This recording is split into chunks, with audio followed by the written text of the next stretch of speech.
ये साहब पता नहीं अभी तक क्यों नहीं आए। माखनलाल ने हॉस्पिटल के बाहर अजय का इंतजार करते हुए कहा। हॉस्पिटल के अंदर अजय मूर्ति बनकर खड़ा हुआ था। उसे अपनी आंखों पर यकीन नहीं हो रहा था, क्योंकि सपने में जिस हॉस्पिटल के अंदर अजय गौरी को एक नवजात बच्चे के साथ देखता था, उसकी दीवारें और कमरे हूबहू उसी तरह थे। अजय धीरे धीरे अपने कदम हॉस्पिटल के अंदर आगे बढ़ाने लग जाता है। हॉस्पिटल के अंदर के सारे कमरे और दीवारें ठीक वैसे ही दिख रहे थे जैसे अजय अपने सपने में देखता था। आगे बढ़ते बढ़ते अजय कमरे के अंदर आकर रुक जाता है। वो ठीक वैसा कमरा था जिस कमरे के अंदर गौरी उस नवजात बच्चे को इंजेक्शन लगाया करती थी। अजय की आंखों में वो सारे दृश्य घूमने लगते हैं। उसको ऐसा लगता है कि गौरी नर्स की ड्रेस में अभी उसी के सामने खड़ी है और उसे अपने हाथों में नवजात बच्चा पकड़ा कर रखा हुआ है। गौरी उस बच्चे को नीचे रखती है और एक इंजेक्शन तैयार करती है। इंजेक्शन तैयार करने के बाद वो इंजेक्शन उस बच्चे को लगा देती है और वो बच्चा रोना शुरू कर देता है। अचानक से वो पूरा दृश्य अजय की आंखों के सामने से गायब होने लगता है। गौरी और वो बच्चा दोनों गायब हो गए थे, पर उस बच्चे के रोने की आवाज अभी भी अजय को सुनाई दे रही थी। वो आवाजें बहुत तेज तेज सुनाई दे रही थीं, इतनी तेज कि वो आवाजें अजय के कानों में चुभने लग जाती हैं। अजय अपने दोनों हाथों से अपने कान बंद कर लेता है, पर फिर भी अजय को वो आवाजें सुनाई दे रही थीं। माखनलाल हॉस्पिटल के बाहर ही खड़ा हुआ था और अजय का इंतजार कर रहा था। ये साहब अभी तक आए क्यों नहीं? बहुत वक्त हो गया गए हुए, अभी तक तो आ जाना चाहिए था, माखनलाल ने खुद से कहा। माखनलाल हॉस्पिटल के बाहर आगे पीछे घूमने लगता है और सोचने लगता है कि अंदर जाऊं या नहीं। जाऊं तो क्या करूं, कुछ समझ नहीं आ रहा। एक काम करता हूं, साहब को फोन लगा कर देखता हूं।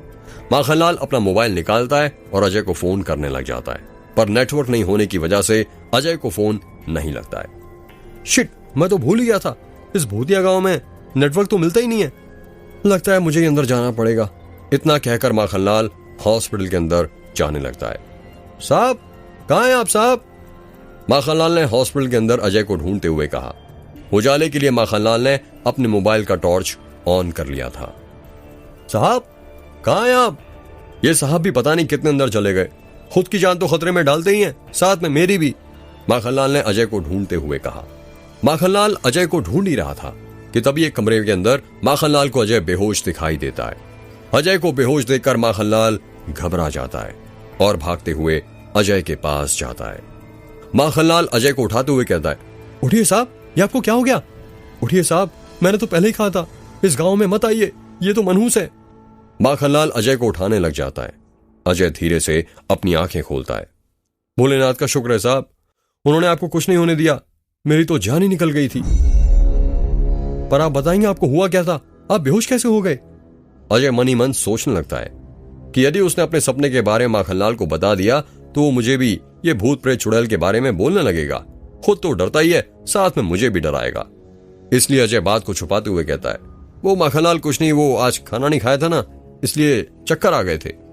आप बीना साहब ड्यूटी के चक्कर में अपना ध्यान ही नहीं रखते। शादी कर लीजिए, फिर कोई ध्यान रखने की जरूरत नहीं रहेगी, वो खुद आपको सब कुछ याद करवा दिया करेगी। माखनलाल तुम भी ना।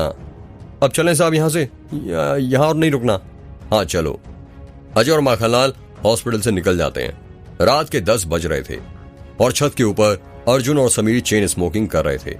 अर्जुन हमेशा की तरह लंबे लंबे कश खींच रहा था। ठंडी ठंडी हवाएं चल रही थी। अर्जुन और समीर को सिगरेट पीने में अलग ही मजा आ रहा था। सिगरेट के कश अर्जुन के गले के नीचे तक उतर रहे थे। यार ये डाइन का कुछ समझ नहीं आता कि चाहती क्या है, समीर ने कहा। कौन डाइन? अर्जुन ने हैरानी के साथ कहा। ये मैं की डाइन, और कौन डाइन है यहाँ पर?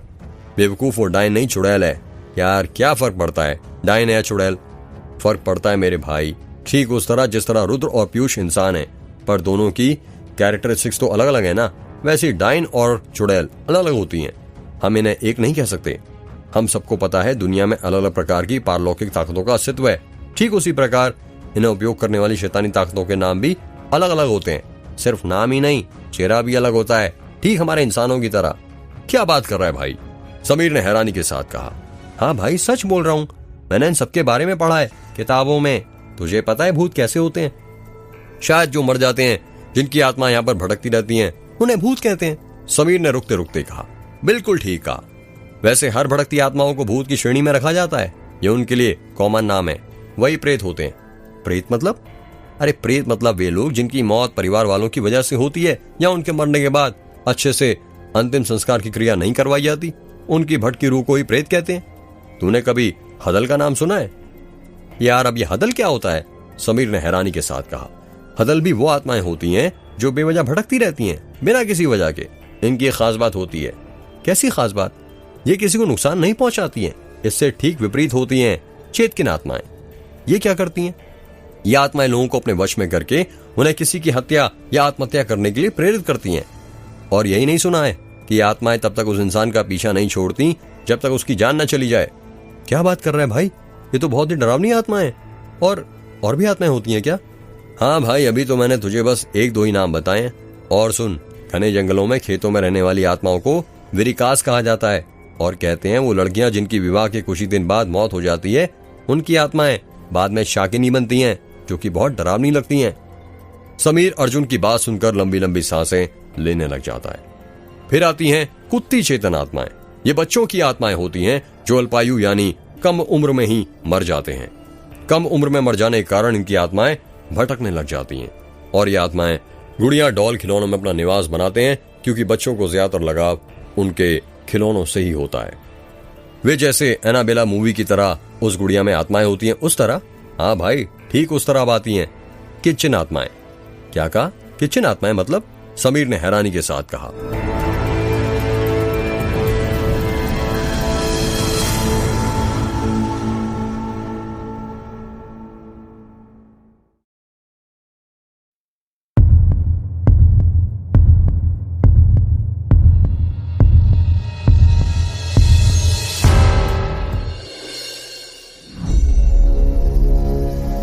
हाँ भाई, किचन आत्माएं। ये आत्माएं शरीर इच्छाओं की पूर्ति के लिए लोगों का शिकार करती हैं। बिहार में इन्हें कच्चन भी कहा जाता है। झीलों, नदी, समुद्रों के पास भटकने वाली आत्माओं को बाघ कहा जाता है। तूने जिन्नों के बारे में तो सुना ही होगा ना? हाँ भाई, सुना है। ज्यादातर मुस्लिम लोगों में होते हैं ना ये जिन? हाँ ठीक कहा, जिनके परिवार से जुड़े ही खबीज होते हैं। पाकिस्तान, खाड़ी देशों और यूरोप में ये ज्यादातर पाए जाते हैं। फिर आती है जोखनी। ये रूहें बहुत डरावनी और खतरनाक होती हैं। और तुझे इनके बारे में खास बात पता है? कैसी खास बात? ये जो जोखनी रूहें होती हैं सिर्फ और सिर्फ मर्दों का ही शिकार करती हैं। फिर आती हैं पुआली भूत। ये रूहें इंसानों के लिए नहीं बल्कि घर के सामानों के लिए खतरा बनती हैं। ये चीजों को चुरा कर ले जाती हैं। तूने अक्सर देखा होगा या सुना होगा कि कभी कभी किसी घर का कोई सामान अचानक गायब हो जाता है, और सिर्फ एक बार नहीं कई बार ऐसा होता है। ये पुआली भूत ही करते हैं। अच्छा अर्जुन, बस कर, अब बहुत हुआ। और कितना डराएगा यार? तू तो मुझे सिर्फ डायन और चुड़ैल के बारे में बता, ये पहचान में कैसे आती हैं और दोनों में क्या फर्क होता है? समीर ने कहा। यार वैसे देखा जाए तो दोनों एक जैसी होती हैं, पर कुछ बातें नोटिस की जाए तो हम दोनों को पहचान सकते हैं कि कौन चुड़ैल है और कौन डायन है। वही तो पूछ रहा हूँ भाई, कैसे पहचान सकते हैं? देख क्या है ना, चुड़ैल जो होती है, अर्जुन ने इतना ही कहा था कि तभी वहां पर रुद्र और पीयूष आ जाते हैं। यार तुम दोनों यहाँ पर बैठकर सिगरेट पी रहे हो, मुझे तो बुला लेते, रुद्र ने कहा। सॉरी यार, वो तू नीचे चाची के साथ बैठा था ना, तो तुझे बुलाना ठीक नहीं लगा, समीर ने कहा। चल छोड़ ये सब और ला सिगरेट दे मुझे, रुद्र ने कहा। यार मेरे पास बस एक आखिरी सिगरेट बची हुई थी, वो भी मैंने और समीर ने चेन स्मोकिंग करके खत्म कर दी, अर्जुन ने कहा। यार अब मैं क्या पीऊं? फिर मुझे भी तो तलब लगी है ना। एक तो वैसे तन्वी के बारे में सोच सोच के दिमाग खराब होता है, ऊपर से तुम लोगों ने सिगरेट भी नहीं बचाई, रुद्र ने कहा। यार तू गुस्सा क्यों कर रहा है? उस दिन रात में सिगरेट खत्म हो गई थी तो मैं और पीयूष गए थे ना दासगांव, तो खुली हुई थी वहां पर एक दुकान, शायद अभी खुली हो। चल लेकर आते हैं, समीर ने कहा। चल लेकर आते हैं। और नीचे चाचा चाची को क्या कहेंगे कि सिगरेट की तलब लगी है, इसलिए सिगरेट लेने जा रहे हैं, रुद्र ने कहा। यार कह देंगे कुछ काम था या इंस्पेक्टर अजय ने बुला लिया था, उन्हें क्या पता चलने वाला है, वैसे भी घर में अब सब सो गए हैं, समीर ने कहा। ठीक है फिर चलते हैं, रुद्र ने कहा। कुलदीप अपने कमरे में बैठा हुआ था और अपने मोबाइल में तन्वी की फोटो देख रहा था। फोटो के अंदर तन्वी खड़ी हुई थी और हंस रही थी। कुलदीप की आंखों में तन्वी के लिए अश्क साफ साफ देखे जा सकते थे। तुम कहां चली गई तन्वी? तुम कहां हो? कुछ तो बताओ, कुलदीप ने खुद से कहा। कुलदीप तन्वी की फोटो को देखकर बातें ही कर रहा था कि तभी वहां पर कुलदीप की मां खाने की थाली लेकर आ जाती है। अपनी मां को आता हुआ देखकर कुलदीप अपने आंसू पोंछ लेता है। बेटा तुम खाना खाने के लिए क्यों नहीं आए? बाहर तुम्हारे पापा कब से तुम्हारा इंतजार कर रहे थे, खाना खाने के लिए, ठकुराइन ने कहा। मां मेरा मन नहीं है, आप खा लीजिए। बेटा ऐसे कैसे मन नहीं है, खाना तो खाना पड़ेगा। माँ मैंने कहा ना मेरा मन नहीं, आप खा लीजिए। मैं कैसे खा लूं बेटा, भला कभी औलाद को भूखा रखकर माँ का पेट भरा है क्या? माँ भूखी भी सो जाए तो उसे चल जाएगा, पर अपनी औलाद को वो कभी भूखा नहीं सुला सकती। मुझे पता है तू तन्वी को लेकर परेशान है ना, पर बेटा तू फिक्र मत कर, वो जल्दी ही मिल जाएगी। कब मिलेगी माँ? 2 दिन हो गए, पता नहीं वो ठीक भी हो गया नहीं, उसने कुछ खाया भी होगा या नहीं। सब मेरी गलती है, मेरे ही कारण ये सब हो रहा है ना। मैं उसे यहाँ पर ना लाता ना वो गायब होती। नहीं बेटा तू ऐसा मत बोल, इसमें तेरी कोई गलती नहीं है, इसमें सारी गलती तो तेरे पापा की है ना। उन्होंने वो पाप किया ना होता तो ये सब ना होता। कैसा पाप माँ? ठकुराइन ठकुराइन, महेंद्र सिंह के बाहर के कमरे से आवाज आती है। जी आई, ठकुराइन ने आवाज लगाते हुए कहा। ले बेटा तू खाना खा ले और देखना सब जल्दी ठीक हो जाएगा, तू फिक्र मत कर। इतना कहकर ठकुराइन कुलदीप के कमरे से चली जाती है। अर्जुन जिप्सी चला रहा था और उसके बगल में रुद्र बैठा था और समीर पीयूष बैठे हुए थे। वो लोग बलमाटोला गांव से निकल गए थे और अभी बस दास गांव के मेघ के दूसरे दरवाजे के पास ही पहुंचे थे कि तभी रुद्र को तन्वी की आवाज सुनाई देने लग जाती है। मुझे बचाओ रुद्र, मुझे बचाओ। रुद्र को तन्वी की आवाज सुनाई देती है। जिप्सी रोक अर्जुन, जिप्सी रोक, रुद्र चिल्लाते हुए कहता है। रुद्र के कहने पर अर्जुन जिप्सी रोक देता है। क्या हुआ रुद्र, तूने जिप्सी क्यों रुकवा दी? अर्जुन ने कहा। हाँ यार, तुझे यहाँ पर कहां सिगरेट की दुकान दिख गई? यहाँ तो दूर दूर तक सिर्फ जंगल ही जंगल नजर आ रहा है, एक लाइट तक नहीं जल रही। पीयूष ने कहा। यार मुझे तन्वी की आवाज सुनाई दे रही थी, रुद्र ने कहा। क्या कहा? तन्वी की? समीर ने हैरानी के साथ कहा। हाँ भाई तन्वी की, वो कह रही थी मुझे बचाओ रुद्र, मुझे बचाओ। यार तन्वी की जान खतरे में, हमें उसे बचाना पड़ेगा। पर रुद्र तन्वी है कहां पर और हमें कोई आवाज सुनाई क्यों नहीं दी? अर्जुन ने कहा। पता नहीं यार, पर मुझे तो अभी भी तन्वी की मुझे बचाओ रुद्र, मुझे बचाओ कहने की आवाज सुनाई दे रही है। क्या? पीयूष ने हैरानी के साथ कहा। हाँ भाई गौर से सुनो, तन्वी की आवाज सुनाई दे रही है, रुद्र ने कहा। सभी लोग जिप्सी में बैठे बैठे तन्वी की आवाज सुनने की कोशिश करने लग जाते हैं। यार मुझे तो सुनाई नहीं दे रही, समीर ने कहा। यार दे रही है, गौर से सुन समीर, अर्जुन ने कहा। एक एक करके सभी को तन्वी की बचाओ बचाओ करने की आवाजें सुनाई देने लग जाती हैं। यार तन्वी की आवाज सुनाई दे रही है, इसका मतलब यह है कि तन्वी यहीं कहीं हमारे आसपास है, समीर ने कहा। हाँ भाई यहीं कहीं है मेरी तन्वी, यहीं है, रुद्र ने कहा। पर कहां यार, उसकी आवाज कहां से सुनाई दे रही है? पीयूष ने कहा। यार आई थिंक उसकी आवाज ये मेघ के दूसरे दरवाजे के पीछे सुनाई दे रही है, रुद्र ने कहा। क्या कहा? दूसरे दरवाजे से? पर इसके अंदर तो मेघ की चुड़ैल है ना, और यदि ये दरवाजा खुल गया तो सुनाई वो पूरी तरह आजाद हो जाएगी और फिर वो दास गांव के लोगों का भी शिकार करना शुरू कर देगी, अर्जुन ने कहा। यार शिकार करना है तो करने दो, पर मैं अपनी तन्वी को बचा कर रहूंगा, मैं उसे ऐसे मरता हुआ नहीं छोड़ सकता। इतना कहकर रुद्र जिप्सी में से उतरता है और मेघ के दूसरे दरवाजे के पास जाने लगता है। रुद्र के पीछे पीछे ही सब लोग उतर जाते हैं और उसके पीछे जाने लगते हैं। तोड़ दूंगा आज मैं दरवाजा अपनी तन्वी के लिए, मुझे कोई चुड़ैल वुड़ैल से डर नहीं लगता। इतना कहकर रुद्र जोर से मेघ के दरवाजे में लात मारता है। रुद्र तू ये क्या कर रहा है रुद्र, ऐसा मत कर, समीर ने कहा। सभी लोग रुद्र को रोकने लगते हैं लेकिन वो नहीं रुकता। वो अपना जमीन पर से बड़ा सा पत्थर उठाता है और उसे उठाकर दरवाजे के पास जाने लगता है। रुक रुद्र, ये तू क्या कर रहा है? यदि दरवाजा खुल गया तो वो चुड़ैल बाहर आ जाएगी। रुद्र रुक जा, ऐसा मत कर वरना सब बर्बाद हो जाएगा, पीयूष ने चिल्लाते हुए कहा।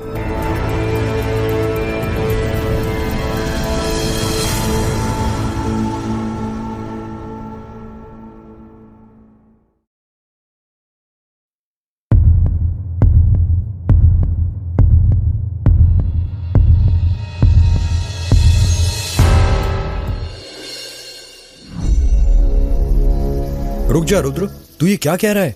समीर ने कहा। रुद्र ने अपने हाथ में पत्थर उठा लिया था और वह वो पत्थर मेघ के दरवाजे पर मारने ही वाला था कि तभी अर्जुन रुद्र का हाथ पकड़ लेता है और कहता है, रुद्र रुक तो जा, मेरी बात तो सुन।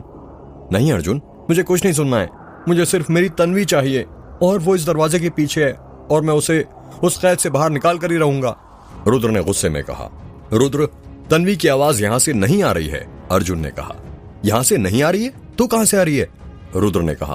पहले पत्थर तो नीचे रख, तभी तो तुझे भी सुनाई देगी ना कि आवाज कहां से आ रही है। ऐसे गर्म दिमाग से थोड़ी ना पता चलेगा कि आवाज कहां से आ रही है, अर्जुन ने कहा। रुद्र अपने हाथ में उठाया हुआ पत्थर नीचे फेंक देता है और सभी लोग तन्वी की आवाज सुनने लगते हैं। तन्वी की अभी भी बचाओ रुद्र, मुझे बचाओ कहने की आवाजें सुनाई दे रही थी। यार अर्जुन ठीक कह रहा है, आवाज यहां से नहीं आ रही है, समीर ने कहा। यार, यदि दरवाजे के पीछे से आवाज नहीं आ रही है तो फिर कहां से आ रही है, पीयूष ने कहा। यार, आवाज को गौर से सुनो, तन्वी की आवाज गूंज रही है और अक्सर आवाजें तभी गूंजती हैं जब वो ऊंचाई से कहीं जाती हैं, अर्जुन ने कहा। इसका मतलब ये आवाज वो जो मेघनाथ मंदिर की पहाड़ी है वहीं से आ रही है, समीर ने कहा। हाँ भाई, वहीं से आ रही है, अर्जुन ने कहा। तो जल्दी चलो फिर वहां पर, पता नहीं मेरी तन्वी किस हाल में होगी, रुद्र ने कहा। हाँ चलते हैं, अर्जुन ने कहा। सभी लोग जिप्सी में बैठ जाते हैं और मेघनाथ मंदिर की पहाड़ी की चढ़ाई चढ़ने में लग जाते हैं। वो लोग बीच चढ़ाई तक चढ़े ही थे कि तभी अर्जुन जिप्सी चलाते चलाते रोक देता है। जिप्सी ऐसी जगह रुकी थी जहां पर उसे आजू बाजू दोनों साइड जंगल था। क्या हुआ अर्जुन, तूने जिप्सी क्यों रोक दी, रुद्र ने कहा। रुद्र, आवाज गौर से सुन, यह आवाज पास से ही आ रही है, हम तन्वी के बहुत करीब हैं, अर्जुन ने कहा। यार, मुझे लगता है ये जंगल तो तुम्हें दिख रहा है ना कि तन्वी की आवाज वहीं से आ रही है, समीर ने कहा। हाँ यार, वहीं से ही आ रही है, पीयूष ने कहा। सभी लोग जिप्सी में से उतर जाते हैं और तन्वी की आवाज का पीछा करते हुए जंगल के अंदर जाने लगते हैं। तन्वी की आवाज धीरे धीरे और तेज होती जा रही थी। जंगल के अंदर काफी अंधेरा था, जिस कारण किसी को ज्यादा कुछ दिखाई नहीं दे रहा था। सभी ने अपने मोबाइल का टॉर्च ऑन कर लिया था। हवाएं तेज चलने लग गई थी। तभी तन्वी की आवाज आनी बंद हो जाती है। सभी लोग चलते चलते रुक जाते हैं। यार, ये तन्वी ने आवाज देना क्यों बंद कर दिया, समीर ने कहा। पता नहीं यार, अर्जुन ने कहा। तन्वी, कहां पर हो तुम, देखो मैं आ गया। तन्वी, आवाज दो मुझे, कुछ तो बोलो तन्वी, तुम कहां हो तन्वी, रुद्र ने चिल्लाते हुए कहा। और तन्वी का कोई जवाब नहीं आता है। तन्वी की आवाज आनी बंद हो गई थी। पीयूष अपने आसपास पेड़ पौधों पर टॉर्च मारने लगता है और पेड़ पौधों को देखने लग जाता है। ये पेड़ पौधों पर टॉर्च मारकर क्या देख रहा है मोटे, तुझे क्या लगता है वो चुड़ैल किसी पेड़ से चिपक कर बैठी होगी, समीर ने कहा। अरे नहीं यार, ये जगह ना जानी पहचानी सी लग रही है, ऐसा लग रहा है मैं यहां पर पहले आया हूं, पीयूष ने कहा। अब ये मत बोलना कि तेरा पुनर्जन्म हुआ करण अर्जुन की तरह, समीर ने हंसते हुए कहा। अरे नहीं यार, मजाक नहीं, सच में ये जानी पहचानी जगह लग रही है, पीयूष ने कहा। आई थिंक पीयूष ठीक कह रहा है, हम पहले भी यहां पर आए हैं, रुद्र ने कहा। कब, अर्जुन ने कहा। हाँ यार, याद आया, उस बार जब अपन मेघगांव की चाबी मेघनाथ मंदिर के अंदर चुराने आए थे ना, तो अर्जुन और तू तो मंदिर के अंदर चले गए थे, पर मैं और तन्वी और रुद्र बाहर ही थे। तभी टाइगर खेलते खेलते जंगल के अंदर चला गया था और वो हमें यहां पर ले आया था, पीयूष ने कहा। पीयूष ठीक कह रहा है, और फिर मैंने कहा था कि ये वही जगह है जहां पर मेरे सपने में गौरी मां को लेकर आई थी। गौरी का पहले यहीं पर घर था, रुद्र ने कहा। फिर अब कहां है, अर्जुन ने कहा। पता नहीं, उस बार भी नहीं दिखा था, पर मुझे याद है उसके घर के सामने एक बरगद का पेड़ था, रुद्र ने कहा। तो वो बरगद का पेड़ अब कहां है, समीर ने कहा। यार, उस बरगद के पेड़ को यहीं आसपास ही कहीं होना चाहिए, रुद्र ने कहा। तो ढूंढो बरगद के पेड़ को, हो सकता है तन्वी यहीं कहीं हो, अर्जुन ने कहा। हाँ, हो सकता है, पीयूष ने कहा। सभी लोग बरगद का पेड़ ढूंढने लग जाते हैं। रात के अंधेरे में कुछ समझ नहीं आ रहा था कि कौन सा किसका पेड़ है। सभी लोग अलग अलग जगह बरगद के पेड़ को ढूंढने में लगे हुए थे। एक एक पेड़ पर टॉर्च मारते मारते पीयूष थक गया था, पर अभी तक उसे बरगद का पेड़ नहीं मिला था। तभी टॉर्च मारते मारते पीयूष एक जगह पर मूर्ति बनकर खड़ा हो जाता है। वो चिल्लाकर कहता है, रुद्र, रुद्र। पीयूष की आवाज सुनकर सभी लोग भागते हुए उसके पास जाते हैं और उसके पास आकर रुक जाते हैं। पीयूष अभी भी मूर्ति बनकर खड़ा हुआ था। क्या हुआ, तू इतनी जोर से चिल्लाया क्यों, समीर ने कहा। पीयूष को जवाब नहीं देता है। कुछ बोलेगा भी, सांप वाप देख लिया क्या कोई, समीर ने कहा। पीयूष अपने मोबाइल के टॉर्च की रोशनी को सामने मारते हुए कहता है, वो देखो।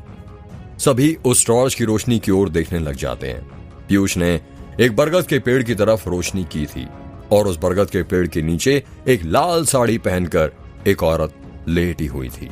उस औरत ने घूंघट कर रखा था, जिस कारण उसका चेहरा नहीं दिख रहा था। तन्वी, रुद्र चिल्लाते हुए कहता है और अपने कदम तन्वी की तरफ बढ़ाने लग जाता है। तभी पीयूष उसे रोकते हुए कहता है, रुक जा रुद्र, ये भी तो हो सकता है कि ये तन्वी ना हो, उसकी जगह मेघ चुड़ैल की छाया हो। आखिर उसे भी तो लाल जोड़े में ही जलाया गया था ना, पीयूष की बात सुनकर रुद्र रुक जाता है। रुद्र, समीर, पीयूष और अर्जुन चारों के चेहरे पसीने से भीग जाते हैं। किसी के कुछ समझ नहीं आ रहा था क्या करें, लाल साड़ी पहनी हुई औरत के पास जाएं या नहीं। तभी रुद्र फिर अपने धीरे धीरे कदम उस औरत के करीब बढ़ाने लग जाता है। रुक जा रुद्र, मत जा वहां, तेरी जान को खतरा हो सकता है, अर्जुन ने कहा। क्या कहा? जान को खतरा? अब जान बची ही कहां है अर्जुन? मुझ में मेरी जान तो कब की किसी और की जान बन चुकी है। सब कुछ तो खो चुका हूं मैं अपना, और यदि तन्वी को बचाते बचाते मैं अपनी जान भी खो दूं तो मुझे कोई गम नहीं। खुशी तो रहेगी कि मेरी जान की जान बचाने में काम आई। रुद्र फिर अपने कदम उस लेटी हुई औरत के करीब बढ़ाने लग जाता है। रुद्र उस लेटी हुई लड़की के पास पहुंच जाता है। रुद्र एक हाथ से अपना टॉर्च पकड़ता है और दूसरे हाथ से उस लेटी हुई औरत का घूंघट उठाने लग जाता है। रुद्र, समीर, पीयूष, अर्जुन सभी के चेहरे पसीने की बूंदों से भर गए थे। रुद्र उस लड़की का घूंघट उठा लेता है और देखता है कि वो कोई और नहीं बल्कि उसकी तन्वी थी। रुद्र चिल्लाकर कहता है, तन्वी, तन्वी।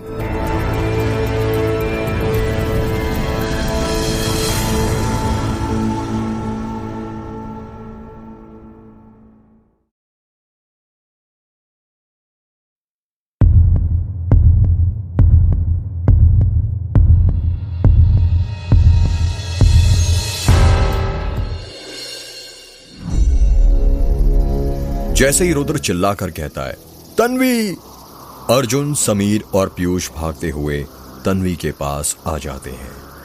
रुद्र दोनों हाथों से तन्वी का सिर पकड़ लेता है और अपने सीने से लगाने लगता है। उठो तन्वी, आंखें खोलो अपनी, उठो तन्वी, तुम्हें कुछ नहीं हो सकता है, रुद्र ने कहा। पर तन्वी कुछ जवाब नहीं देती है। अर्जुन तन्वी का हाथ पकड़ता है और देखता है कि तन्वी की नब्ज चल रही है या नहीं। क्या हुआ अर्जुन, नब्ज चल रही है या नहीं? समीर ने कहा। यार चल रही है, हमें जल्दी से तन्वी को यहां से लेकर जाना चाहिए, अर्जुन ने कहा। हाँ, हम अभी लेकर चलते हैं। इतना कहकर रुद्र खुद अकेला तन्वी को अपनी बाहों में उठा लेता है। जब रुद्र तन्वी को उठाता है तो अर्जुन देखता है कि तन्वी के एक हाथ से एक सफेद कागज नीचे जमीन पर गिर गया था। अर्जुन उस सफेद कागज को उठाकर अपनी पैंट के पीछे वाली जेब में रख लेता है और रुद्र के साथ साथ जिप्सी तक जाने लगता है। रुद्र तन्वी को लेकर जिप्सी में बैठता है और सभी लोग जिप्सी में बैठ जाते हैं। अर्जुन जिप्सी चालू करता है और वो लोग वहां से निकल जाते हैं। सुबह के 7 बज रहे थे। ठकुराइन अभी अभी नहा धोकर आई थी और तैयार होकर पूजा कर रही थी। ठकुराइन के हाथ में एक पीतल का एक लोटा था और उसे लेकर वो उनके गार्डन में लगे तुलसी के पौधे के पास जाती है और सूर्य भगवान को नमस्कार करते हुए वो पानी तुलसी के पौधे में डालने लगती है।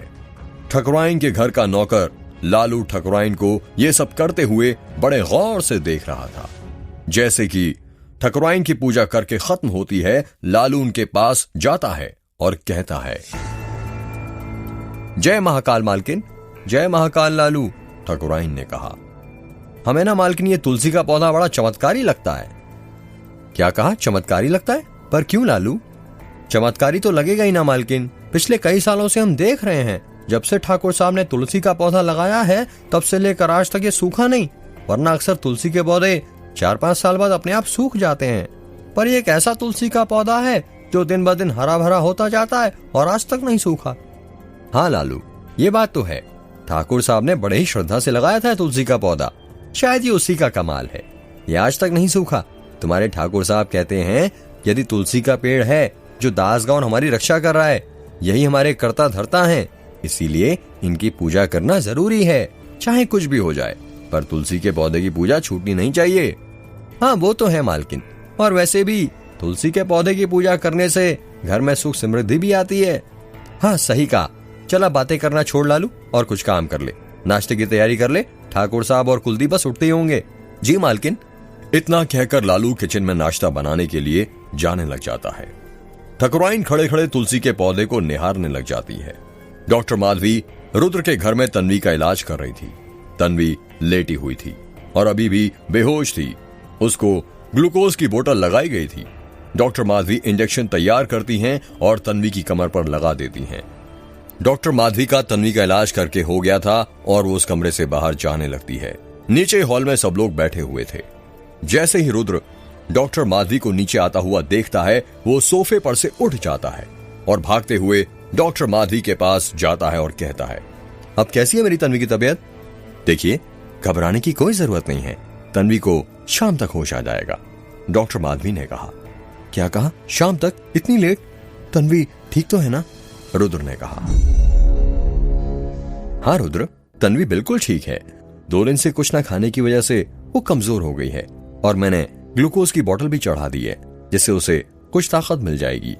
अच्छा, फिर ठीक है, रुद्र ने कहा। चलिए फिर मैं चलती हूँ। यदि होश में आने के बाद तन्वी को कोई तकलीफ हो या परेशानी हो तो मुझे जरूर बुला लीजिएगा। जी, मैं आपको जरूर बुला लूंगा, रुद्र ने कहा। डॉक्टर माधवी के जाने के बाद संतोष कहता है, रुद्र बेटा, तुमने इंस्पेक्टर अजय को बताया कि नहीं बताया कि तन्वी मिल गई है? ओह चाचा, मैं तो भूल ही गया था अजय को बताना। वो तन्वी बेहोश थी तो मेरे दिमाग में आया ही नहीं कि अजय को भी इत्तला करनी है। तो जल्दी कर दो बेटा, तुम तो जानते हो अजय को कितना शक करता है तुम पर और तुम्हारे दोस्तों पर। यदि तुम्हारे बताने से पहले किसी और ने उसे बता दिया तो प्रॉब्लम हो जाएगी। आयशा ने कहा। आप फिक्र मत कीजिए चाची, मैं अभी उसे फोन करके बता देता हूँ। अजय और माखनलाल पुलिस स्टेशन में बैठे हुए थे। अजय जब से पुलिस स्टेशन में आया था यही सोच रहा था कि सपने में जिस हॉस्पिटल में उसने गौरी को एक नवजात बच्चे के साथ देखा था, वो हॉस्पिटल और मेघ का हॉस्पिटल सेम कैसे हो सकता है।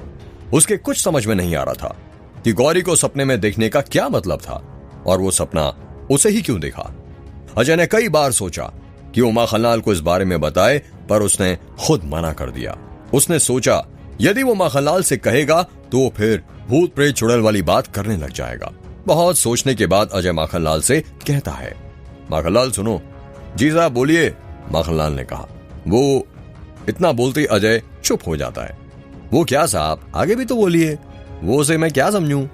वो माखनलाल तुम एक काम करो, पता करो कि मेघ गांव में जो पहले हॉस्पिटल था उसका इंचार्ज कौन था। पर क्यों साहब, उसमें हमें क्या फायदा? अरे माखनलाल, सब चीजें फायदे के लिए नहीं की जाती। बस मैंने जितना पता करने के लिए कहा है उतना पता करो पहले, समझे? जी साहब। एक काम करना, गोंदिया के स्वास्थ्य ऑफिस में चले जाना। उन्हें जरूर पता होगा कि उनके जिले में किस गांव में कितने हॉस्पिटल थे और उनका इंचार्ज कौन था। जी साहब। अजय और माखनलाल बातें ही कर रहे थे कि तभी अजय का फोन बजने लग जाता है। ट्रिंग ट्रिंग ट्रिंग ट्रिंग। हेलो।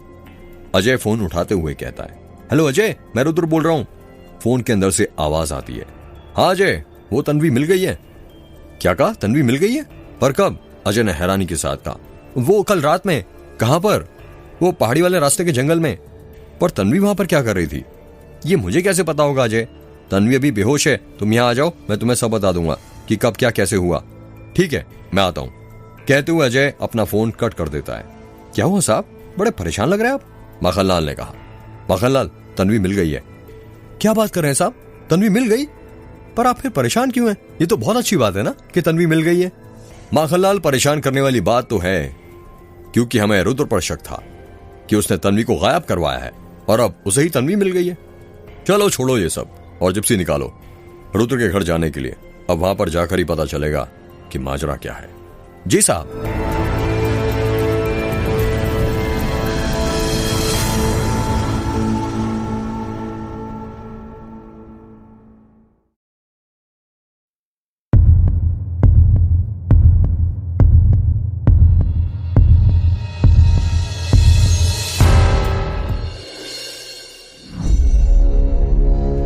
तन्वी को अभी भी होश नहीं आया था।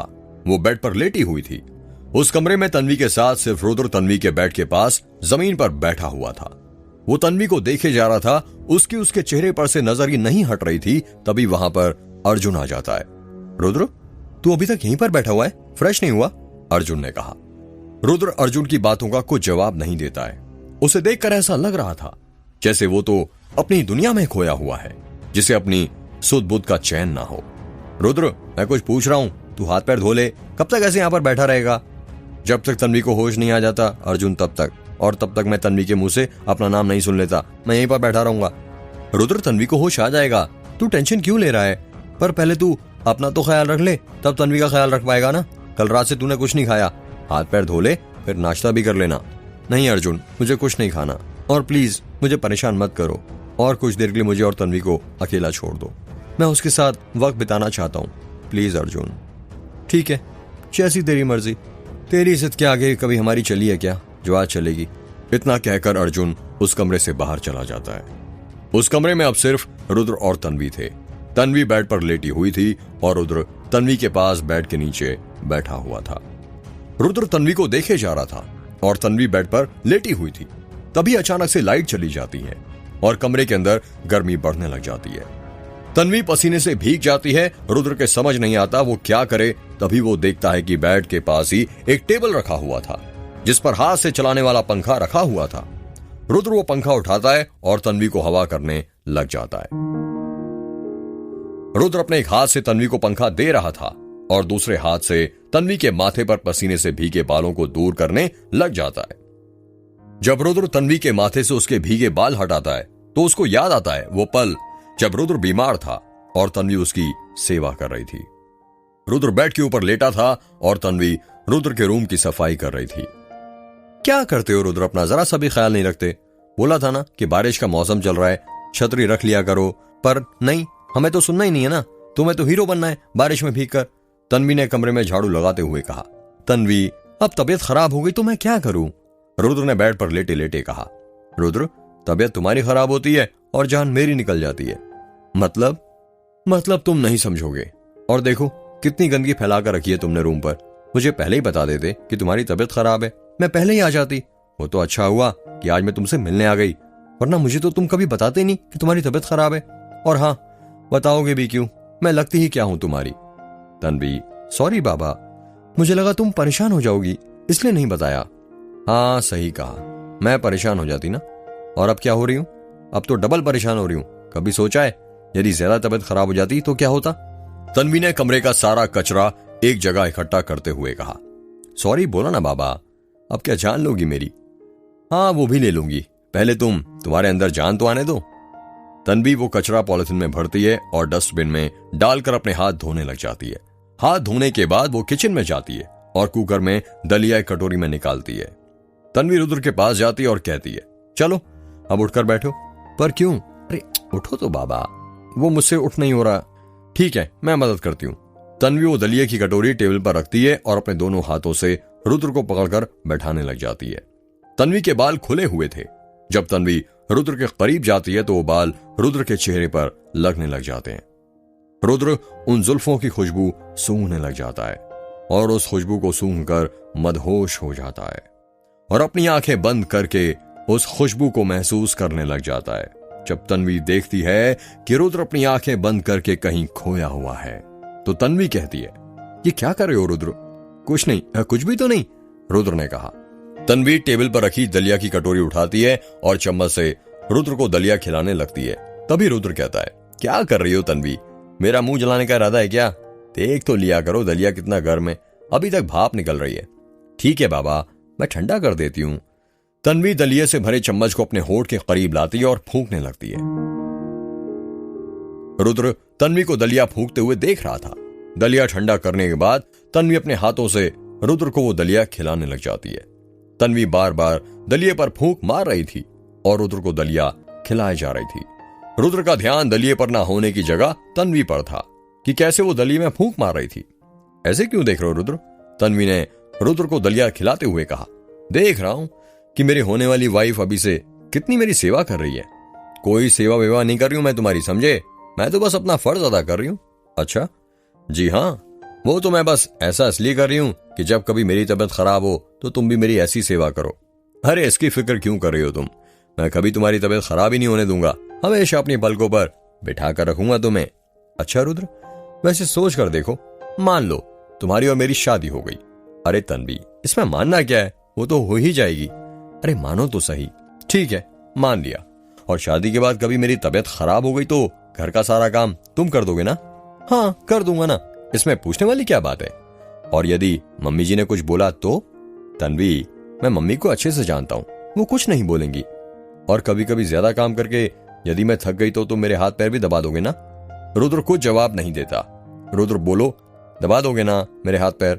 तन्वी रुद्र पर दबाव बनाते हुए कहती है, हाँ तन्वी, सिर्फ हाथ पैर ही क्यों, यदि तुम बोलो तो मैं तुम्हारा गला भी दबा दूंगा। इतना कहकर रुद्र जोर जोर से हंसने लग जाता है। रुद्र, तुम ना रहने दो, हर बात पे तुम्हें मजाक सूझता है, कभी तुम सीरियस ही होते नहीं हो। तन्वी रुद्र को दलिया खिलाना बंद कर देती है। अरे तन्वी, दलिया तो खिला दो बाबा, भूख लग रही है। रुद्र ने कहा, मुझे नहीं खिलाना, भगवान ने तुम्हें भी 2 हाथ दिए, तुम खुद खा लो। अरे खा लेता, पर क्या करूं, हाथ बहुत दुख रहा है। तन्वी फिर से रुद्र को चम्मच से दलिया खिलाने लग जाती है।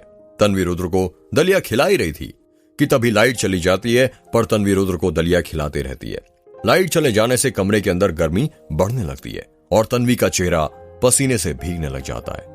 तन्वी ने एक हाथ से दलिया की कटोरी पकड़ रखी थी और दूसरे हाथ से वो चम्मच से रुद्र को दलिया खिला रही थी, जिस कारण वो अपना पसीना नहीं पोंछ पा रही थी। जब रुद्र देखता है कि तन्वी का चेहरा पसीने से भीगने लगा है, तो वो तन्वी के चेहरे पर पहले फूंक मारता है और तन्वी को पसीने से राहत देने की कोशिश करने लग जाता है, पर उससे भी कुछ नहीं होता है। पसीना और बढ़ने लग जाता है। फिर रुद्र अपने हाथों से तन्वी के गाल पर पसीना पोंछने लग जाता है। जैसे ही रुद्र तन्वी का गाल छूता है, तन्वी कहती है, ये क्या कर रहे हो रुद्र? रुद्र धीरे से कहता है, कुछ भी तो नहीं। रुद्र फूंक मारते हुए तन्वी के चेहरे पर का पसीना अपने हाथों से पोंछ लेता है। जब रुद्र तन्वी के गालों को स्पर्श करता है तो उसे एक अलग ही एहसास होता है। रुद्र तन्वी के हाथ से कटोरी लेता है और उसे साइड में रख देता है। तन्वी धीरे से कहती है, ये क्या कर रहे हो रुद्र? रुद्र फिर कहता है, कुछ भी तो नहीं। रुद्र तन्वी के हाथों से चम्मच भी ले लेता है और साइड में रख देता है। तन्वी फिर कहती है, ये क्या कर रहे हो रुद्र? कुछ भी तो नहीं, रुद्र ने कहा। रुद्र अपने दोनों हाथों से तन्वी का चेहरा स्पर्श करने लग जाता है और उसके गालों की कोमलता को महसूस करने लग जाता है। रुद्र अपने हाथों को तन्वी के गालों पर फेरने लग जाता है। ये क्या कर रहे हो? तन्वी ने धीरे से कहा। कुछ भी तो नहीं, रुद्र ने जवाब दिया। नहीं रुद्र, तुम कुछ नहीं, बहुत कुछ कर रहे हो, तन्वी ने कांपते हुए कहा। कुछ भी तो नहीं, रुद्र ने धीरे से कहा।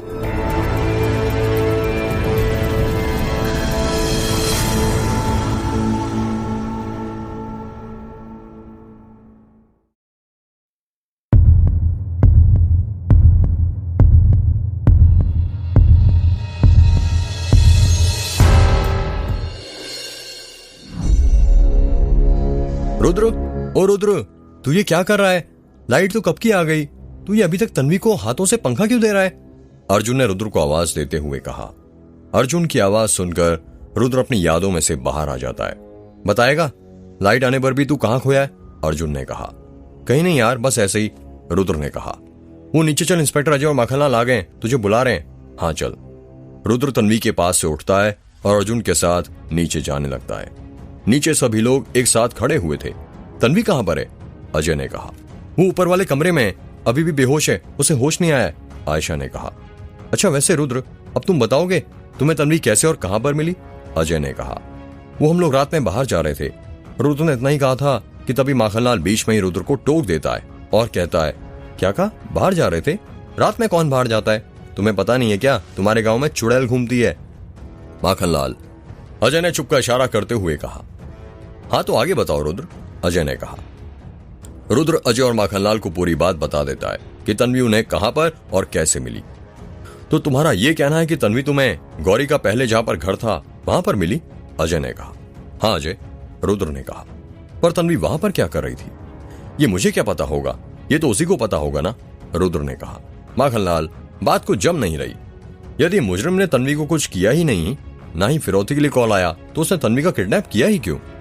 पता नहीं साहब, ये बात मेरी भी समझ में नहीं आ रही, माखनलाल ने कहा।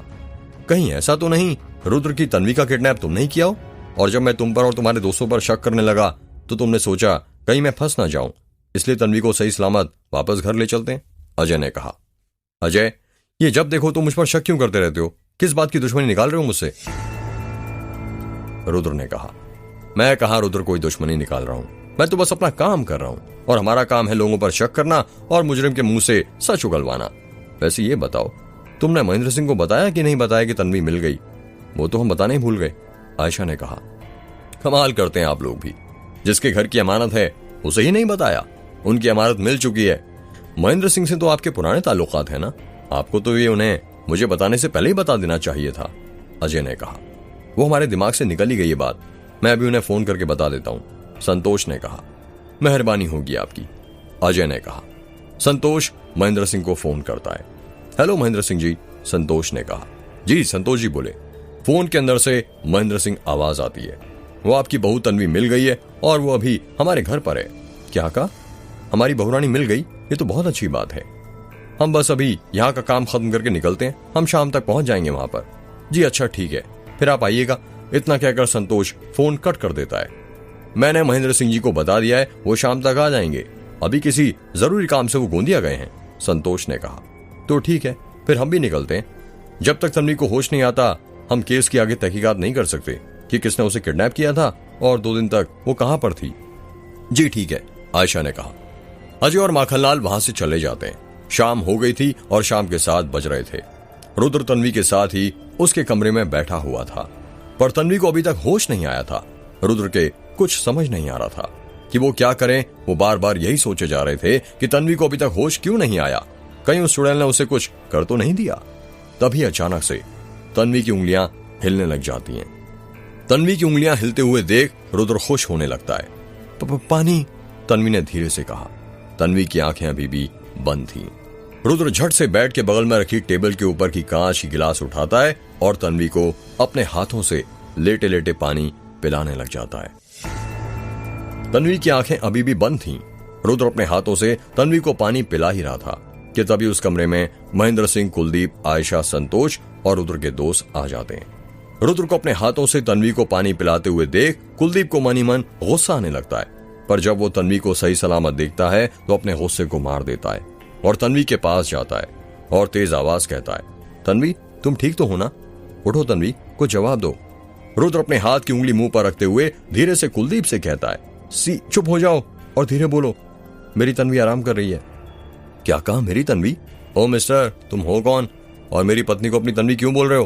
कुलदीप ने गुस्सा जाहिर करते हुए कहा। जब कुलदीप ने यह कहा कि मेरी पत्नी को अपनी तन्वी क्यों बोल रहे हो, तब रुद्र को एहसास हो जाता है कि अब उसकी तन्वी किसी और की पत्नी बन चुकी है। रुद्र कुलदीप की बात का कोई जवाब नहीं देता है। कुलदीप बेटा, जल्दी करो, हमें जल्दी निकलना है। बहुरानी को जल्दी नींद में से उठाओ और चलो, इस मनहूस गांव से हमें यहाँ पर ज्यादा देर नहीं रहना है, महेंद्र सिंह ने कहा। ये आप लोग क्या कह रहे हैं?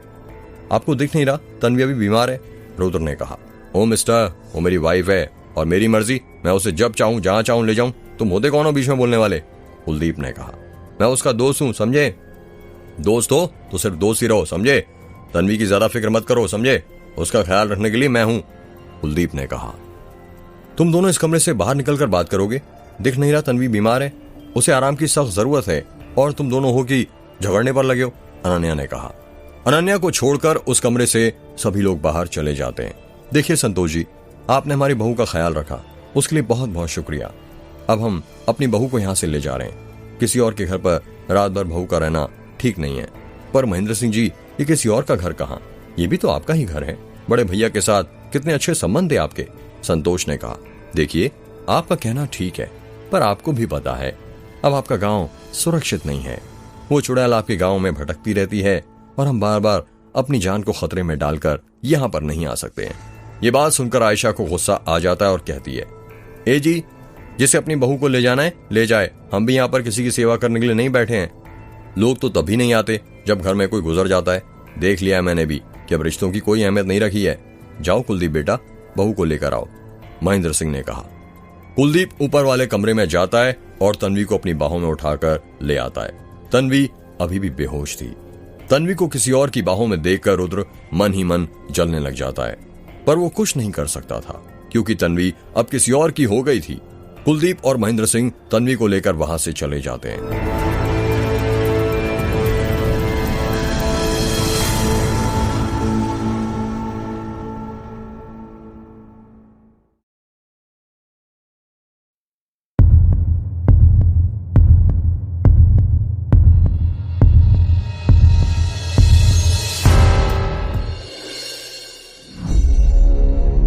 रुद्र, अर्जुन, समीर, पीयूष और अनन्या एक ही साथ कमरे में बैठे हुए थे और बातें कर रहे थे। यार, तुम लोगों को नहीं लगता कि तन्वी का जो ससुर है बहुत खड़ूस है? अनन्या ने कहा। इसमें लगने वाली क्या बात है, वो तो दिख ही गया आज। एक बार भी नहीं सोचता तन्वी बीमार है और उसे अभी तक होश नहीं आया, वो उसे कैसे ले जा सकते हैं? समीर ने कहा। खड़ूस नहीं, जालिम है उसका ससुर, तभी तो 19 साल पहले मेघ में एक औरत को जिंदा जला दिया था, रुद्र ने कहा। कहीं ये उन तीनों ही सरपंच में से एक तो नहीं? पीयूष ने कहा। एक ही तो है, भूल गया, ये दास गांव के सरपंच है। रुद्र ने कहा। तो इसका मतलब इन्होंने ही छाया को जलाया था? तो यार हम इनसे क्यों नहीं पूछते कि इसने छाया को क्यों जलाया था? हो सकता है हम उसे मुक्ति दिला दें और वो ये सब खून करना बंद कर दे। अर्जुन ने कहा। यार तुम्हें क्या लगता है हम उससे पूछेंगे और वो बता देगा कि उसने छाया को क्यों जलाया था? इतना आसान नहीं है उसके मुंह से सच उगलवाना। वो कभी नहीं बताएगा कि उसने छाया को क्यों जलाया था। रुद्र ने कहा। तो हम इसमें अजय की मदद क्यों नहीं लेते? अनन्या ने कहा। अजय भी हमारी मदद नहीं कर सकता क्योंकि गांव में कोई भी सरपंच के विरुद्ध नहीं जाएगा और सरपंच के पास बहुत पावर है, वो रातों रात अजय का तबादला करवा सकता है। रुद्र ने कहा। तो फिर हम क्या करें? पीयूष ने कहा। इंतजार, सही वक्त आने का इंतजार। जब तक खुद पर नहीं बीतती ना तो कुछ समझ नहीं आता कि सामने वाले को कितना दर्द हुआ है। एक दिन वो खुद अपने मुंह से सारी सच्चाई उगलेगा। ला अब मुझे सिगरेट दे अर्जुन। रुद्र ने कहा। क्या कहा? सिगरेट? अब तू घर में सिगरेट पिएगा? पीयूष ने कहा। रुद्र कम कर यार थोड़ा सिगरेट पीना, वरना मर जाएगा। अनन्या ने कहा।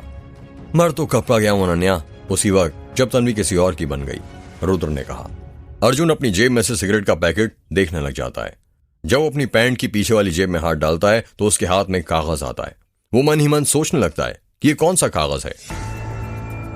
अर्जुन उस कागज को अपनी जेब में से बाहर निकालता है और देखने लगता है, पर उससे पहले ही पीयूष उसके हाथ से वो कागज छीन लेता है और कहता है, अरे जरा हमें भी तो बता, भाभी की तस्वीर। जब पीयूष वो तस्वीर देखता है तो हैरानी के साथ कहता है, यार ये किसकी बचपन की फोटो है?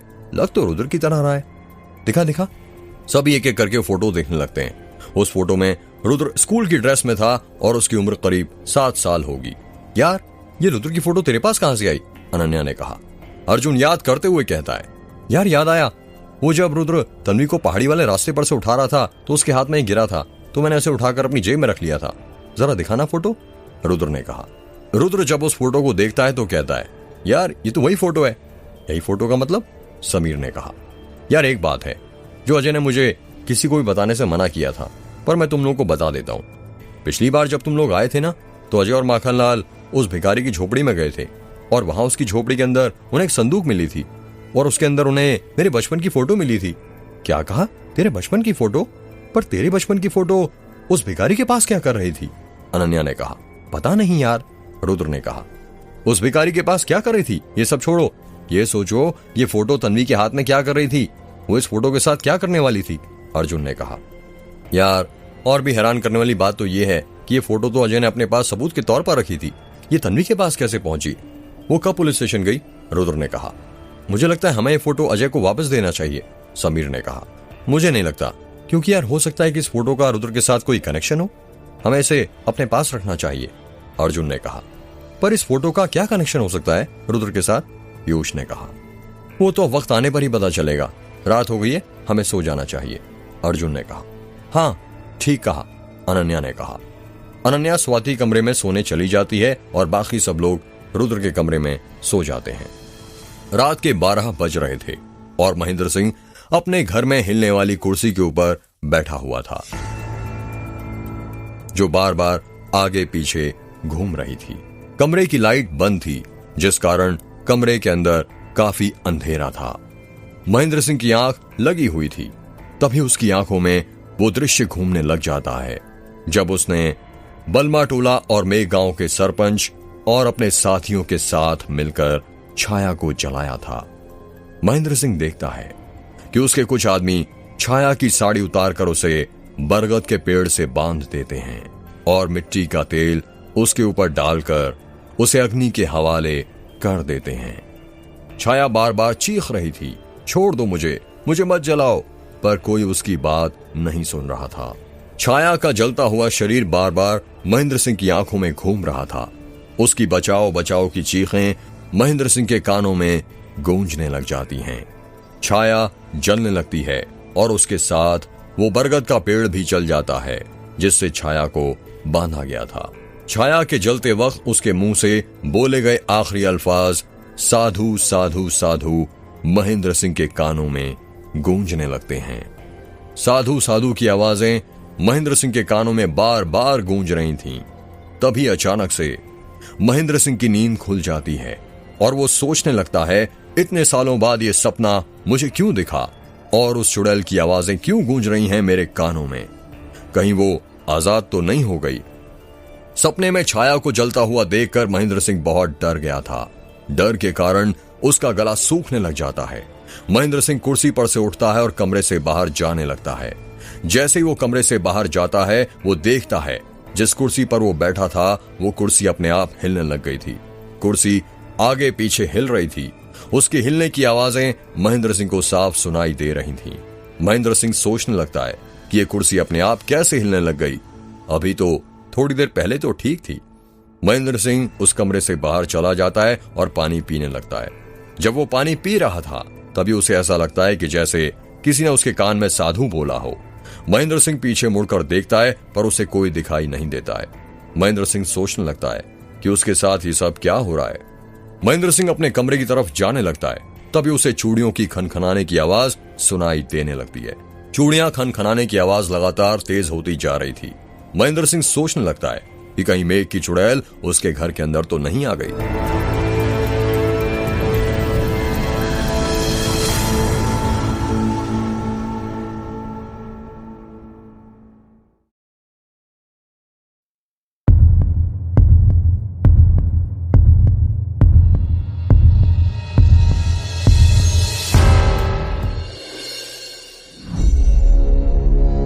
महेंद्र सिंह के कुछ समझ नहीं आ रहा था कि उसके साथ क्या हो रहा है।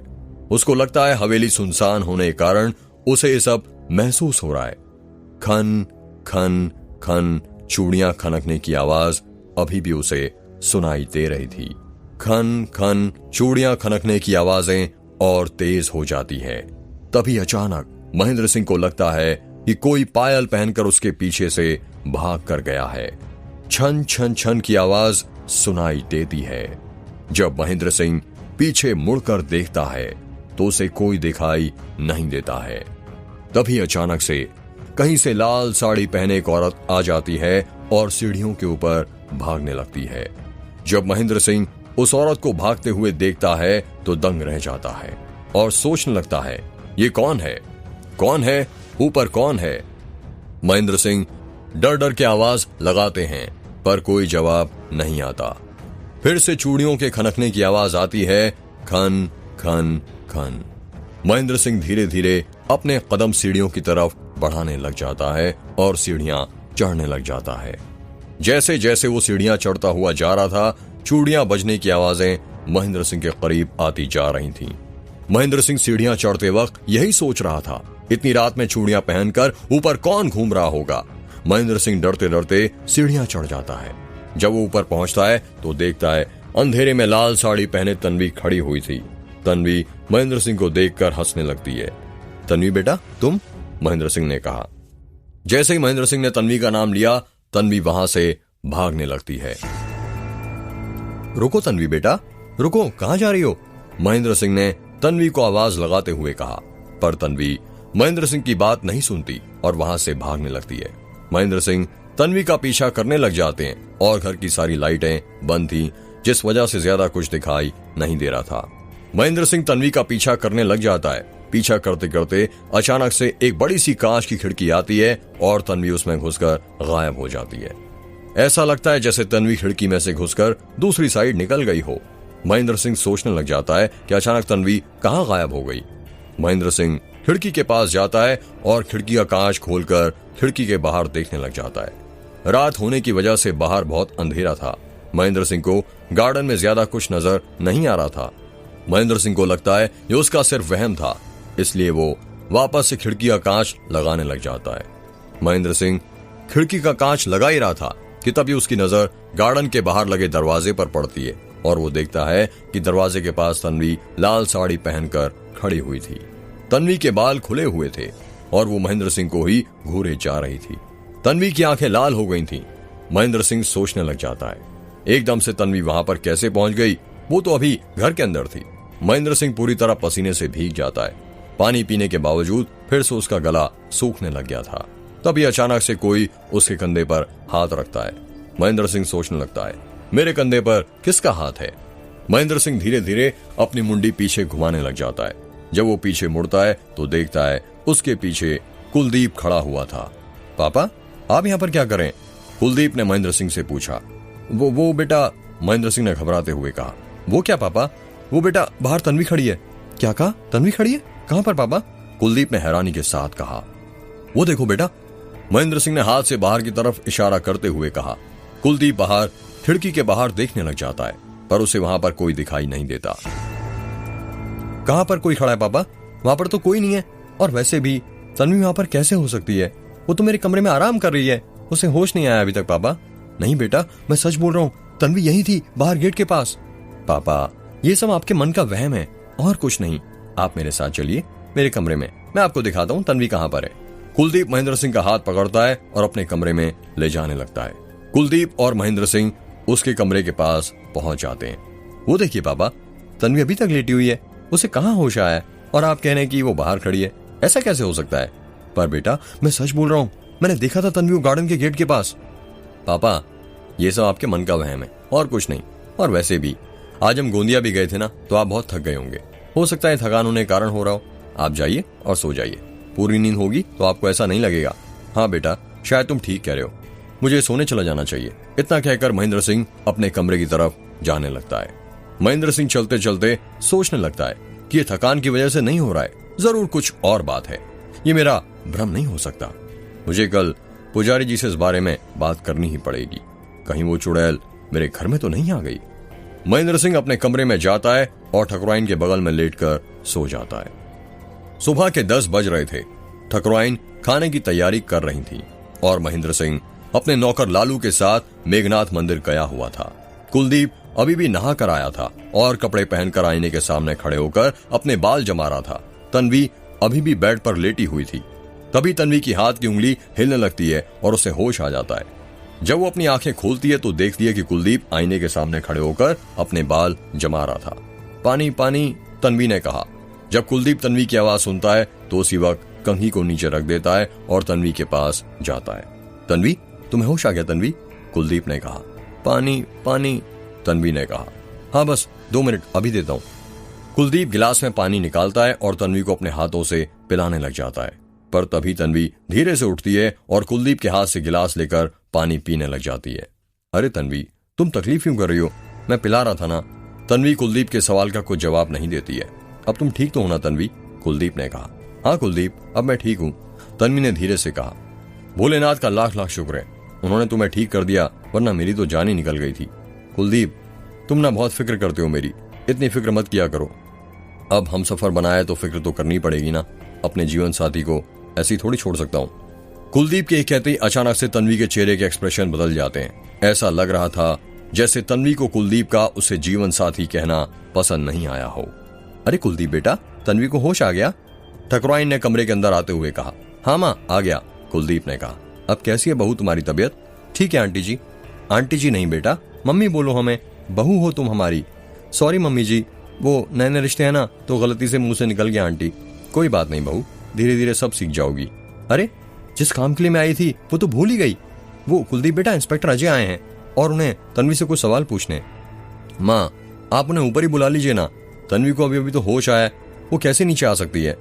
ठीक है बेटा, मैं उन्हें ऊपर लेकर आती हूँ। कुछ देर बाद ठकुराइन अजय को ऊपर तन्वी के कमरे में लेकर आती है। जब अजय तन्वी को देखता है तो कहता है, फिर से मिलकर अच्छा लगा मिस तन्वी जी। क्या कहा? फिर से मिलकर? मतलब आप दोनों एक दूसरे को पहले से जानते हैं? कुलदीप ने हैरानी के साथ कहा।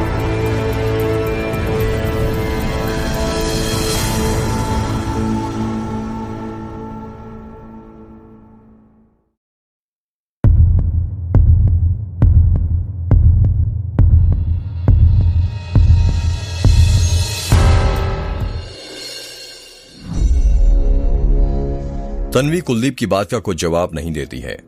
तन्वी, मैंने पूछा कि क्या तुम पहले से इंस्पेक्टर अजय को जानती हो? कुलदीप ने कहा। कुलदीप, इस बारे में हम अकेले में बात करते हैं ना, मैं तुम्हें बाद में सब बता देती हूँ। तन्वी ने कहा। ठीक है, कुलदीप ने कहा। आप दोनों को जो बात करनी हो कर लेना, पर मेरे पास थोड़ी वक्त की कमी है, जिस काम के लिए मैं आया था वो मैं कर लूं, अजय ने कहा। हाँ क्यों नहीं, कुलदीप ने कहा। तो तन्वी, क्या तुम बताओगी तुम्हारा किसने किडनैप किया था? अजय ने कहा। क्या कहा? मेरा किडनैप हुआ? पर कब? तन्वी ने हैरानी के साथ कहा। तन्वी, तुम्हें कुछ याद भी नहीं है कि आज से 2 दिन पहले तुम्हारी और कुलदीप की रिसेप्शन पार्टी थी और वहां पर अनन्या ने जैसे तुम्हें गले लगाया, लाइट चली गई और तुम गायब हो गई। बताओ तन्वी, क्या तुम्हें गायब करने में अनन्या का हाथ था? ये आप क्या बकवास कर रहे हैं? अनन्या ऐसा क्यों करेगी? वो मेरी बेस्ट फ्रेंड है, वो मेरे लिए खुद की जान भी दे सकती है, लेकिन मेरी जान नहीं ले सकती, समझे आप? तन्वी ने गुस्से में कहा। तो फिर किसने किडनैप किया था तुम्हारा? तन्वी, 2 दिन तक तुम कहाँ गायब थी? अजय ने पूछा। क्या कहा? मैं गायब थी? मुझे कुछ याद क्यों नहीं आ रहा। मुझे बस इतना याद है कि उस रात रिसेप्शन पार्टी में मैंने अनन्या को गले लगाया। उसके बाद मेरे साथ क्या हुआ मुझे कुछ याद नहीं। तन्वी ने अपने सिर पर जोर देते हुए कहा। याद करने की कोशिश करो तन्वी, कुछ तो याद आएगा, अजय ने कहा। तन्वी याद करने की कोशिश करने लगती है पर उसे कुछ याद नहीं आता है। नहीं, मुझे कुछ याद नहीं आ रहा है, मेरा सिर बहुत दुख रहा है, ऐसा लग रहा है जैसे फट जाएगा। तन्वी ने अपने सिर पर हाथ रखते हुए कहा। Relax Tanvi, relax. यदि कुछ याद नहीं आ रहा तो कोई बात नहीं, तुम आराम करो, अभी बस कुछ याद करने की कोशिश मत करो, कुलदीप ने कहा। Inspector Ajay, I think Tanvi को कुछ याद नहीं है, उसके साथ क्या हुआ था, और उसे अभी होश आया है तो हो सकता है वो टाइम ले ठीक होने में, और गुजरते वक्त के साथ उसे सब याद आ जाए, कुलदीप ने कहा। हाँ ठीक है, फिर मैं चलता हूँ। यदि तन्वी को कुछ भी याद आए तो मुझे जरूर बताइएगा। हमारा जानना बहुत जरूरी है कि तन्वी 2 दिन तक कहाँ गायब थी। हो सकता है हम उस साइको किलर तक पहुंच जाएं जो लोगों के नाभि गायब करके उन्हें मार रहा है, और मेघ की चुड़ैल की आड़ में, अजय ने कहा। Psycho killer? कौन साइको किलर? कुलदीप ने हैरानी के साथ कहा। तुम्हें कुछ पता नहीं है क्या कुलदीप? लगता है किसी ने तुम्हें कुछ बताया ही नहीं। यहाँ पर आसपास के गांव में एक साइको किलर घूम रहा है जो लोगों को बड़ी बेरहमी से मारकर उनकी नाभि अपने साथ ले जाता है। पर वो साइको किलर नाभियों क्या करता होगा? इसकी तो मार्केट में बिक्री भी नहीं होती है। किडनी गायब करता तो उसे आप अंदाजा लगा सकते थे कि पैसों के लिए वो ये सब कर रहा है, पर नाभि गायब करके उससे क्या फायदा होगा? उनका क्या करेगा? कुलदीप ने कहा। वही तो पता करना है कुलदीप, और तुम्हें पता है गांव वालों को लगता है कि ये सब मेघ की चुड़ैल कर रही है जिसे 19 साल पहले जला दिया गया था। क्या तुम भरोसा करते हो चुड़ैल पर? क्या कहा चुड़ैल? कुलदीप हंसते हुए कहता है। इंस्पेक्टर अजय, हम 20th सेंचुरी में जी रहे हैं, मैं इन सब बातों पर भरोसा नहीं करता। अच्छी बात है, काश गांव के सभी लोग ये समझ जाते तो आसानी होती केस सॉल्व करने में। खैर छोड़ो इन सब बातों को, उस साइको किलर को तो मैं पकड़ ही लूंगा। अब मैं चलता हूं, अजय ने कहा। ठीक है फिर, कुलदीप ने कहा। अजय के साथ ही ठकुराइन भी कमरे से बाहर चली जाती हैं। ठकुराइन के जाते ही कुलदीप तन्वी के पास जाकर बैठ जाता है और उसके सिर पर हाथ फेरते हुए कहता है, अब तुम ठीक हो ना तन्वी? हाँ कुलदीप, मैं ठीक हूँ, बस मैं थोड़ा आराम करना चाहती हूँ, सिर अभी भी बहुत भारी भारी लग रहा है। ठीक है तन्वी, तुम आराम करो। कुलदीप तन्वी के पास से उठता है और उसे चादर उड़ाता है। गुड बाय कहते हुए वहां से जाने लगता है। कमरे से बाहर जाते जाते वो यही सोच रहा था कि आखिर तन्वी इंस्पेक्टर अजय को पहले से कैसे जानती है? क्या तन्वी पहले इस गांव में आ चुकी है? यदि हाँ तो उसने मुझे कभी बताया क्यों नहीं? कुछ ऐसे सवाल कुलदीप के दिमाग में घूम रहे थे। अजय कुलदीप के घर से बाहर ही निकला था कि तभी उसका मोबाइल बजने लग जाता है। अब किसका कॉल आ गया? जब देखो बजता ही रहता है, अजय ने खुद से कहा। ट्रिंग ट्रिंग ट्रिंग ट्रिंग। हाँ माखनलाल बोलो। जैन साहब। फोन के अंदर से आवाज आती है। जैन माखनलाल, अब आगे बोलो। माखनलाल, क्यों फोन लगाया? वो साहब आपने बोला था ना मेघ गांव के हॉस्पिटल की ब्रांच पता करने के लिए। हाँ तो पता चल गया क्या? किसके अंडर में था वो हॉस्पिटल? हाँ साहब पता चल गया। तो अब चुप क्यों माखनलाल, जल्दी बताओ कौन सी ब्रांच थी? शुभ मुहूर्त का इंतजार कर रहे हो क्या? वो साहब अपना गोंदिया वाला चिरायू हॉस्पिटल है ना, उसी की ब्रांच थी पहले मेघ गांव में। कहीं तुम उस चिरायू हॉस्पिटल की बात तो नहीं कर रहे जहां पर डॉक्टर माधवी काम करती है? हाँ उसी हॉस्पिटल की बात कर रहा हूँ साहब। चिरायू हॉस्पिटल की पहले मेघ गांव में ब्रांच थी, पर जब मेघ गांव को बंद किया गया तो वो हॉस्पिटल भी बंद हो गया। अच्छा तो एक काम करो माखनलाल, चिरायू हॉस्पिटल के हेड से मिलकर पूरा डाटा निकलवाओ कि जब उनकी मेघ गांव में एक ब्रांच थी तो वहां पर कितने डॉक्टर और कितने नर्स काम किया करते थे, कितना स्टाफ था। साहब ये डाटा तो मैं निकलवा लूंगा, पर पहले आप बताएंगे कि हम वहां डाटा निकलवा कर करेंगे क्या?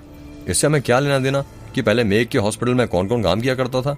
माखनलाल, मैंने जितना कहा तुम उतना करो, समझे? यदि मेरा अंदाजा ठीक निकला तो वक्त आने पर तुम्हें खुद समझ आएगा कि मैं सब क्यों कर रहा हूँ। ठीक है साहब, मैं पता करता हूँ। इतना कहकर माखनलाल फोन रख देता है। महेंद्र सिंह अपने नौकर लालू के साथ मेघनाथ मंदिर पहुंच गया था। मंदिर के अंदर सिर्फ निर्मल पुजारी जी बैठे हुए थे। महेंद्र सिंह उनके पास जाता है और कहता है, जय महाकाल पुजारी जी। जय महाकाल ठाकुर साहब, कहिए कैसे आना हुआ? निर्मल पुजारी ने कहा, इंसान तो अक्सर 2 ही कारण से भगवान की शरण में आते हैं। पहला जब उन्हें मन की शांति चाहिए हो, और दूसरा जब वो किसी मुसीबत में हो। तो आप दूसरे कारण से आए हैं। आप तो अंतर्यामी हैं पुजारी जी, सब जानते हैं। कुछ तो हल बताएं समस्या का। पहले आप बात तो बताएं ठाकुर साहब कि हुआ क्या है? निर्मल पुजारी ने कहा, आपको तो याद ही होगा कि जब पिछली बार मैं आया था तो मेरी बहू लापता थी और आदित्य पुजारी जी ने कहा था कि उसको मेघ की चुड़ैल ने गायब किया है। तो अब मेरी बहू मिल गई है, पर मुझे शक है कि उसके अंदर उस चुड़ैल का साया है, क्योंकि 2 दिन तक वो उसके साथ रुक कर आई है। क्या कहा? चुड़ैल का साया? निर्मल पुजारी ने हैरानी के साथ कहा।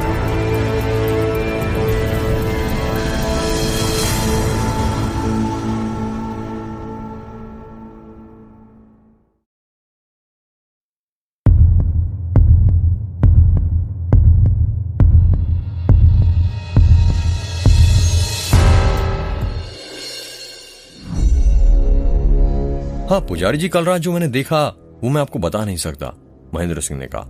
ऐसा क्या देख लिया ठाकुर साहब आपने? निर्मल पुजारी ने कहा। कल रात मैंने अपनी बहुरानी यानी तन्वी को खिड़की के आर पार जाते हुए देखा। थोड़ी देर पहले वो घर के अंदर थी और फिर अचानक से गार्डन के पास वाले दरवाजे के पास आ गई। मुझे पूरा यकीन है कि वो मेरी बहू ही थी। तभी मेरा बेटा वहां पर आ गया और उसने कहा कि तन्वी तो उसके कमरे में सो रही है। जब मैं उसके साथ उसके कमरे में गया तो वो सच में वहां पर सो रही थी। मेरी ये बात समझ नहीं आई कि ऐसा कैसे हो सकता है कि कहीं मेरी बहू के अंदर मेघ की चुड़ैल तो नहीं? नहीं ठाकुर साहब, ऐसा नहीं हो सकता, क्योंकि मेघ का दूसरा दरवाजा बंद है और हमने अपने आप से कहा था ना कि जब तक दूसरा दरवाजा नहीं खुलता वो आपके गांव में नहीं आ सकती। तो आप ही बताएं वो चुड़ैल आपकी बहू के अंदर कैसे हो सकती है? पर जो मैंने देखा फिर वो क्या था? वो आपका वहम भी हो सकता है, पर फिर भी मैं आपके मन की शंका दूर करने के लिए आपको भोलेनाथ का प्रसाद देता हूँ। ये जाकर आप अपनी बहू को खिलवा दीजिएगा। यदि उसने खा लिया तो ठीक है, पर यदि नहीं तो समझ जाइए उस चुड़ैल की ताकत बहुत बढ़ गई है। निर्मल पुजारी जी ने ठाकुर साहब को तिल का प्रसाद देते हुए कहा। ठीक है पुजारी जी, मैं जाकर ही अपनी बहू को खिलाता हूँ, महेंद्र सिंह ने कहा। लालू जब से आया था तब से वो मंदिर के आजू बाजू चारों तरफ देख रहा था। ऐसा लग रहा था जैसे वो किसी को ढूंढ रहा हो। क्या देख रहे हो लालू? निर्मल पुजारी ने कहा। वो पुजारी जी, आदित्य पुजारी जी और नीरज पुजारी जी की कहीं नजर नहीं आ रहे, लालू ने कहा।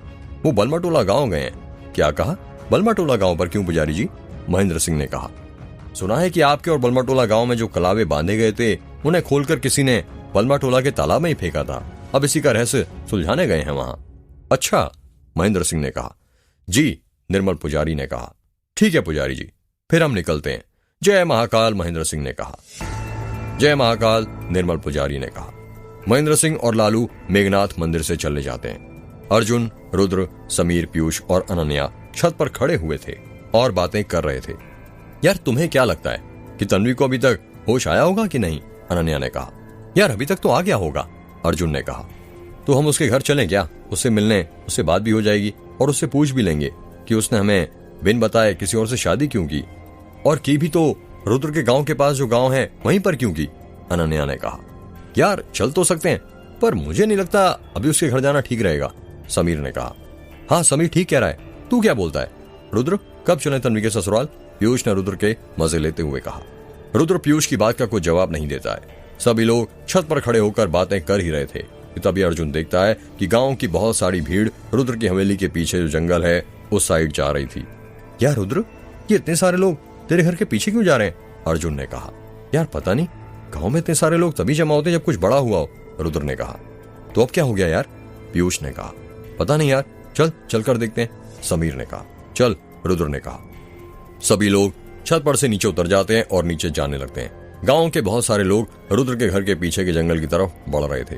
यार जल्दी चलो, पुजारी जी पहुंच गए होंगे, भीड़ में चलते हुए एक आदमी ने कहा। हाँ जल्दी चलो, आज पता नहीं क्या चमत्कार दिखाएंगे पुजारी जी।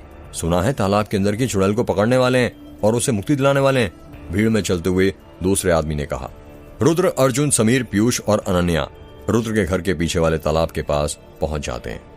एक तालाब के पास बहुत भीड़ लगी हुई थी। ऐसा लग रहा था जैसा पूरा गांव वहां जमा हो गया हो। तालाब के पास ही आदित्य पुजारी और नीरज पुजारी खड़े हुए थे।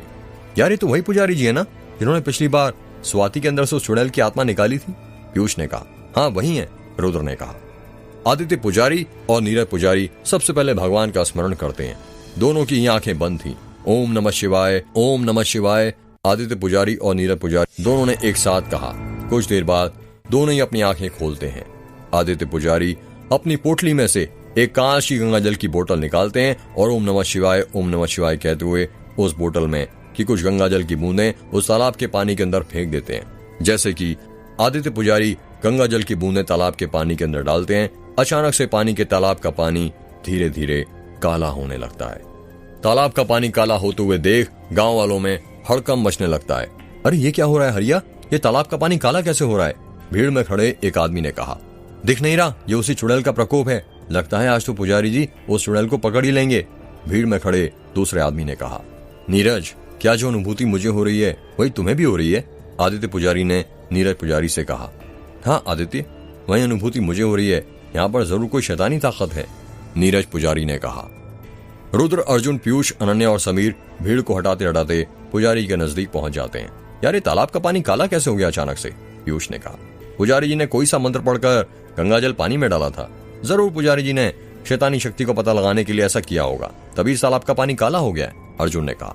इसका मतलब इस तालाब में भी कोई शैतानी ताकत है, समीर ने कहा। हाँ यार, अर्जुन ने कहा।